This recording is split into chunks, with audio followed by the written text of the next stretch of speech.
अरे बच्चों नमस्कार। आज अपन देखेंगे रुचि का भाग 3 कक्षा 8 का प्रथम पाठ है जिसका नाम है सुभाषितानी। सुभाषितानी का अर्थ देख लो बच्चों। सबसे पहले सुभाषित शब्द का अर्थ होता है सु जमा भाषित। इन दोनों शब्दों के मेल से संपन्न होता है। सु का अर्थ होता है सुंदर मधुर तथा भाषित का अर्थ वचन है। इस तरह सुभाषित का अर्थ हुआ सुंदर मधुर वचन।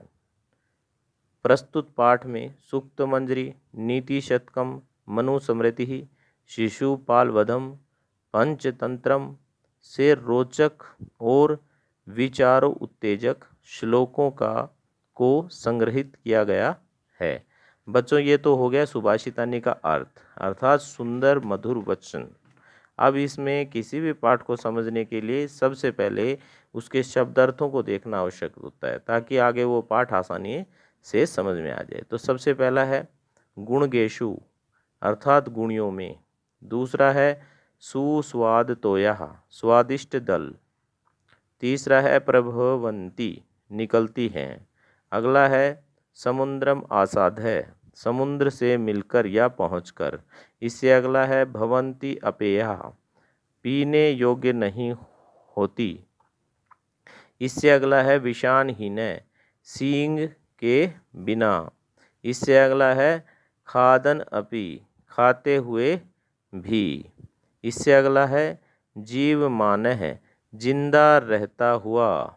इससे अगला है पिशुनस्य चुगलखोर चुगली करने वाले की। इससे अगला है व्यसनीन बुरी लत वालों की। इससे अगला है नर अधिपस्य राजा का की। इससे अगला है बेटा जनयेत मधुमक्षिका असो अर्थात यह मधुमक्खी पैदा करती निर्माण करती है। इससे अगला है संत तथा एव अर्थात वैसे ही सज्जन। इससे अगला है सर्जंती सर्जंती क्या होता है निर्माण करते हैं। इससे अगला है व्यसा वैसा होता है कोए। इससे अगला है वलकल वलकल क्या होता है पेड़ की छाल। इससे अगला है दारू भी है लकड़ियों द्वारा। इससे अगला है महीरुहा होता है वृक्ष का नाम। इससे अगला कूप खननम कुआं खोदना। इससे अगला है वाहिना अग्नि द्वारा। प्यारे बच्चों अब हम इसका श्लोक देखेंगे। सबसे पहला श्लोक देखो। पहला श्लोक है गुणा गुणगेशु गुणा भवन्ति ते निर्गुणम प्राप्य भवन्ति दोषः सुस्वादतोयः भवन्ति नदः समुद्रम असाधय भवन्ते पेया। अब इस श्लोक की हिंदी देखेंगे बच्चों। देखो गुण गुणगेशु गुणा भवन्ति गुणी मनुष्यों को पाकर ही गुण रहते हैं। वे गुण ही गुणहीन मनुष्यों को पाकर दोष बन जाते हैं। नदियाँ स्वादिष्ट जल वाली होकर ही पर्वतों से निकलती हैं। वे नदियाँ ही समुद्र में मिलकर न पीने योग्य जल वाली बन जाती हैं। अब इसमें बेटा भावार्थ देखो। भावार्थ क्या पड़ेगा। सत्संगति का जीवन में बड़ा महत्व है। उत्तम वस्तु रखने के लिए पात्र भी अच्छा साफ सुथरा होना चाहिए। गंदे पात्र में रखी गई अच्छी वस्तु भी गंदी हो जाती है। गुणों की शोभा गुणी मनुष्यों में ही होती है। वे ही गुणों का मूल्य जानते हैं। गुणहीन मनुष्यों में तो गुण भी दोष बन जाता है। जैसे नदी का जल मीठा और स्वाद होता है परंतु वही जल जब समुद्र के खारे जल में मिलता है तो वह खारा हो जाता है और पीने योग्य नहीं रह जाता है। इसलिए अच्छे लोगों की संगति ही करनी चाहिए, बुरे लोगों की नहीं। दूसरा श्लोक देखेंगे।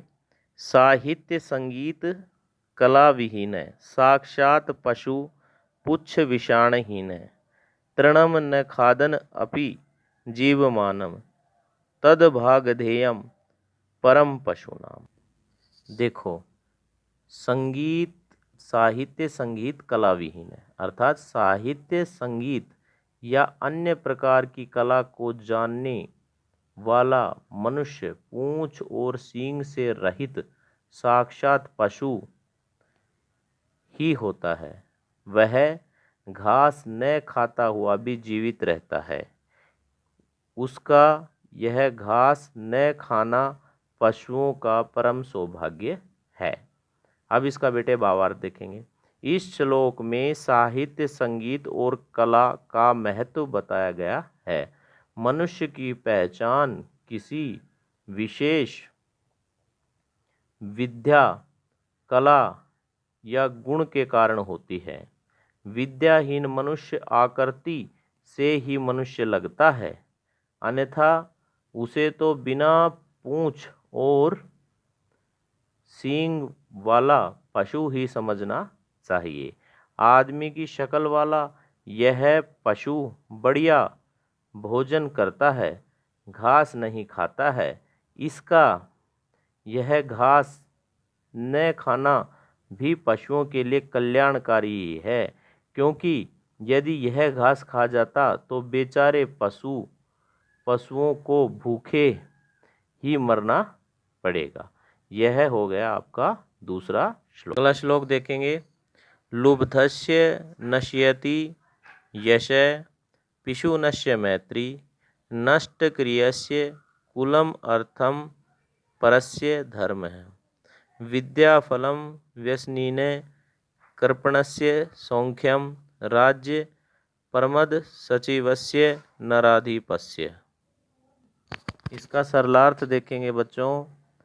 लुब्धस्य नास्ति यशः पिशुनस्य मैत्री, अर्थात लोभी मनुष्य का यश नष्ट हो जाता है, चुगलखोर की दोस्ती खत्म हो जाती है, कुल की परंपराओं का निर्वाह न करने वाले मनुष्य का कुल समाप्त हो जाता है, धन के लोभी का धर्म नष्ट हो जाता है, बुरी लत वाले की विद्या व्यर्थ चली जाती है, कंजूस सुख नहीं भोग पाता, और जिस राजा का मंत्री आलसी हो उसका राज्य भी नष्ट हो जाता है।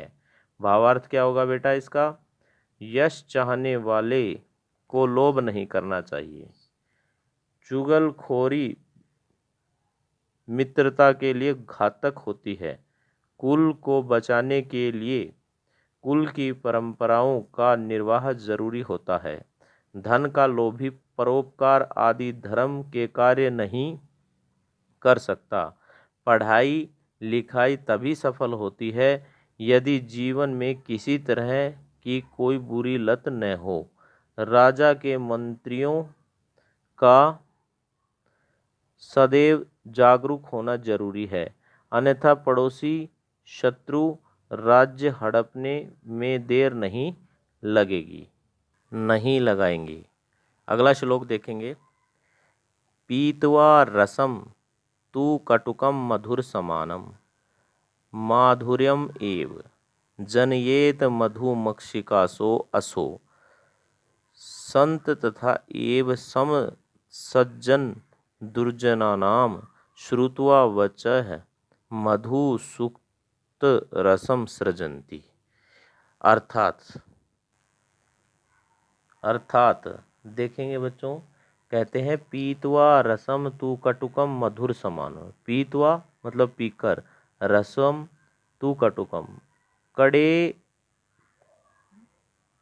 कड़े रस को पीकर मधुमक्खी मीठा रस उत्पन्न करती है। अब देखो, यह जो मधुमक्खी हैं कड़वे मीठे रस को एक समान पीकर मीठा शहद बनाती है। संत लोग भी उसी तरह सज्जनों और दुर्जनों के मीठे कड़वे वचन समान रूप से सुनकर मधुर सुभाषित रूपी रस का निर्माण करते हैं। भावार्थ क्या है? संतों का जो व्यवहार है मधुमक्खी जैसा होता है। वे मधुमक्खियों की भांति ही कड़वे मीठे वचन सुनकर भी सदा मीठे वचन ही बोलते हैं, कभी किसी का बुरा नहीं चाहते हैं। अगला देखेंगे, विहाय पौरुषम यो हि दैव मेवालंबते प्रसाद सिंहवत तस्य मूर्धने तिष्ठन्ति वैसा।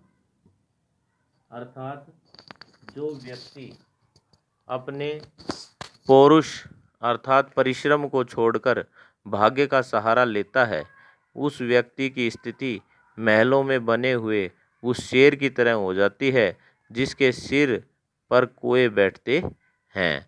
कहने का भावार्थ क्या है?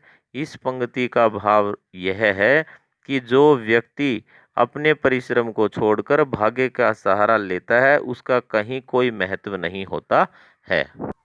अगला देखेंगे बच्चों, पुष्प पत्र फलत छाया मूल वल्कल दारु भी धन्या महिरुहा येषाम विमुख यान्ति नार्थिने। अर्थात फूल पत्ते छाया जड़ छाल लकड़ी आदि से युक्त पेड़ धन्य हैं, जिसके कारण याचक कभी भी उनसे विमुख निराश नहीं होते हैं।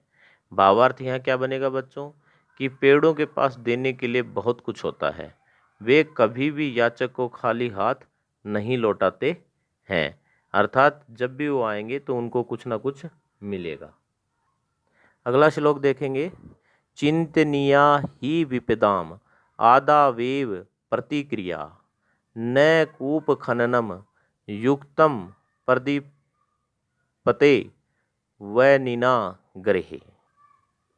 सरलार्थ देखेंगे, विपत्ति के पहले ही उसका समाधान ढूंढ लेना चाहिए। विपत्ति आने के बाद उसका समाधान ढूंढना उसी प्रकार अनुचित है जैसे घर में आग लगने के बाद कुआं का खोदना। भावार्थ देखेंगे, भाव इसमें यह है कि किसी भी विपत्ति के आने से पहले उसका समाधान ढूंढ लेना चाहिए, वरना बाद में विपत्ति का समाधान नहीं होगा और सिवाय पछताने के कुछ नहीं मिलेगा। ये पाठ का श्लोकों की व्याख्या पूरी हो गई है। धन्यवाद। अब हम अभ्यास प्रश्न दूसरे अध्याय में देखेंगे।